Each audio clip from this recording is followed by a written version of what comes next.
Part 2, The Habits of Successful Organizations. 4.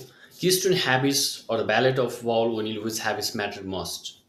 On a blustery October day in 1987, a horde of prominent Wall Street investors and stock analysts gathered in the ballroom of a Post Manhattan hotel. They were there to meet the new CEO of Aluminium Company of America, or Alcola, as it was known as the corporation that for nearly a century had manufactured everything from the foil wraps, Hershey cases, and the metal in Coca-Cola cans to the boards and whole centralized together. Alcola founder had invested the process of smelting aluminium a century earlier, and since then the company had become one of the largest on earth. Many of the people in the audience had invested billions of dollars in Coca-Cola stock and had enjoyed a steady return.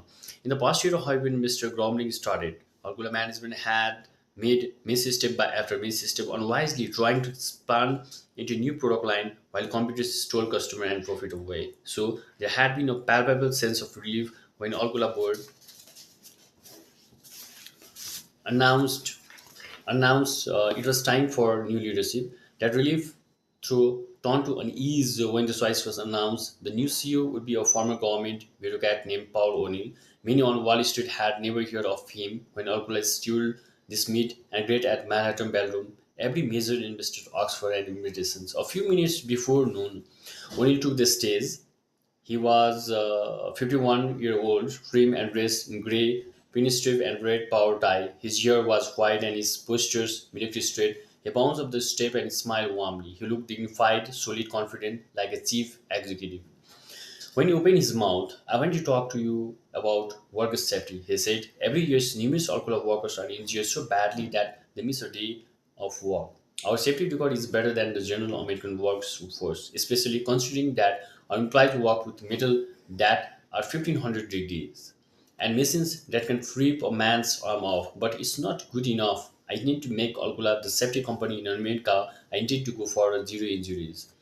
The audience was confused. This meeting usually followed a predictable script.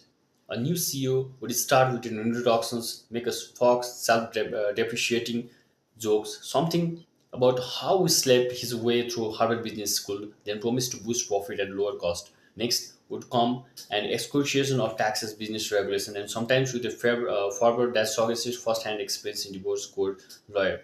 Finally, the speech would end with blizzard of buzzwords, synergy, right-sizing, and cooperation, at which point everyone could return to their office, reassured that capitalism was safe for another day.